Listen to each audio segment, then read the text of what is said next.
दुनिया रिसर्च करती है, मुख्तलिफ चीजों पर रिसर्च करती है। रिसर्च के दरवाजे हर किसी के लिए खुले, तहकीक करती है कोई लोग। एक शख्स था यूरोप का रहने वाला, उसने तहकीक इस पे की, चूंटी पे। कितने साल तहकीक, मुसलसल वो 20 साल जंगलों में घूमता, दरियाओं में गया, समुद्रों में गया, मैदानी इलाकों में गया। फिर उसने एक किताब लिखी, दी आंट, चूंटी। पूरी किताब चूंटी पे, मैदान में रहने वाली चूंटी कैसी होती है, समुद्री इलाकों की कैसी होती है, दरियाई इलाकों की कैसी होती है, इसकी खुराक कितनी होती है, इनकी नस्लें कैसे चलती हैं, इनके कबीले कितने होते हैं।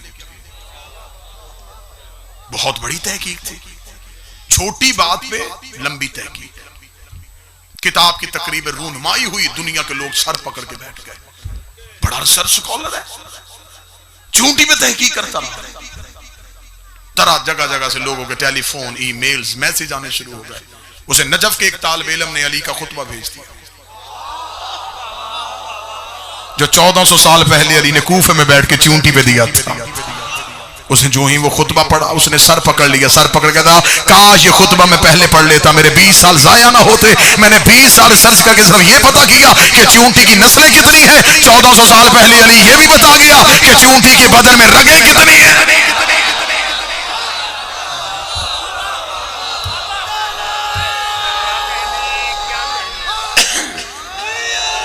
मैं तो अभी सिर्फ ये सोच रहा था कि चूंटी की नस्लें कितनी है।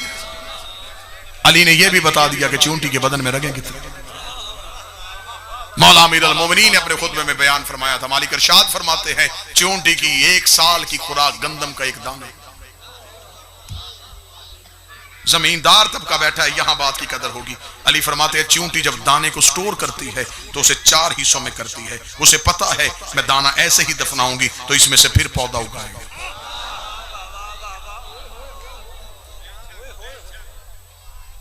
अली फरमाते जब उसकी 1 साल की खुराक पूरी हो जाती है तो फिर वो रिस्क के लिए भागती नहीं, वो उतना ही जोड़ती है जितनी जरूरत होती है। अली का फरमान है, अली फरमाते काश इंसान उस परिंदे से सीख लेता जो सुबह को खाली चोंच उठता है और शाम को खाली चोंच वापस आता है। उसे खबर है जिसने आज दिया है वो कल भी देगा।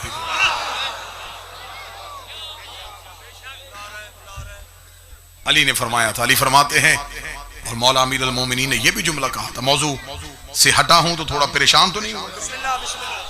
मार्फत का दरवाजा खुला तो मैंने कहा कि यहां से भी जो खैरात पड़ी है वो भी उठाएं। अमीर अल मोमिनीन फरमाते हैं, चूंटियां जब भी चलती हैं कितार में चलती हैं। ऐसा ही नहीं भाई, अली फरमाते हैं इनके कितार में चलने की वजह क्या है। अली फरमाते हैं कि हर चूंटियों के कबीले में एक चूंटी होती है जो उनकी सरदार होती है। अमीर अल मोमिनीन फरमाते हैं कि वो चूंटियां अपना सरदार खुद नहीं चुनती। अल्लाह हर खानदान में एक ऐसी चूंटी पैदा करता है जिसके मुंह में एक मखसूस लुआब होता है। जो ही वो मखसूस लुआब वाली चूंटी दुनिया में आती है तो बाकी चूंटियों को पता चल जाता है ये हमारा सरदार है। चूंटियां भी अपना इमाम खुद नहीं बनाती,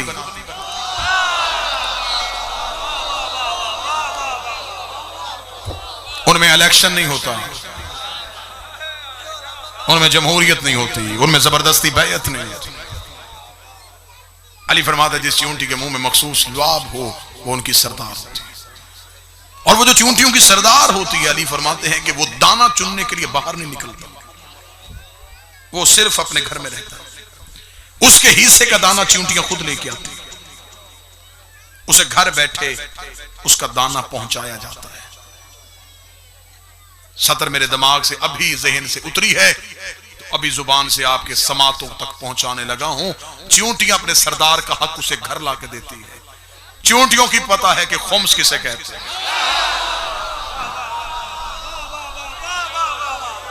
वो जानती हैं ये हमारा सरदार है, इसने हमारा फैसले करने हैं। अब उस सरदार की जिम्मेदारी क्या होती है? दाना चुनने वो नहीं जाता जब जमीन पे कोई जगह चूंटियों के रहने के काबिल नहीं रहती।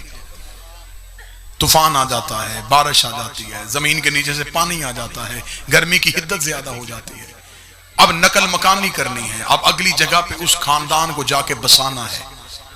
ये फैसला सारी चूंटियां नहीं करती, फिर सारी चूंटियां जमीन में बैठ जाती, अकेला वो सरदार घर से निकलता है।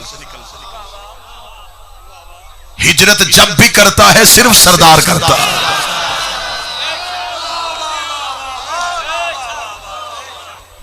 पूरी मजलिस गुजर जाए, 1 घंटा हो तो सिर्फ लफ्ज़ चूंटी पे बहस हो जाए, वो अकेला सरदार अपने घर से निकल जाए। अब वो बाकी चूंटियों को आवाज दे के बुला नहीं सकता। अली फरमाते वो जहां से गुजरता है अपना वो मखसूस लुआब जो अल्लाह ने उसे दिया वो जमीन पे फेंकता जाता है और गुजरता जाता है। अगली जगह का इंतखाब कर लेता है कि यह जगह मेरे खानदान मेरे कबीले के रहने के लिए काफी है। वो उस जगह का इंतखाब करके वहां जाके बैठ जाता है। चूंटियां उस लुआब की खुशबू को सूंघती हुई लाइन में चलती हैं। अल्लाह ने चूंटी को भी इतनी अकल दी है कि मैं अपने इमाम के दिए रास्ते से हट गई तो भटक जाऊं।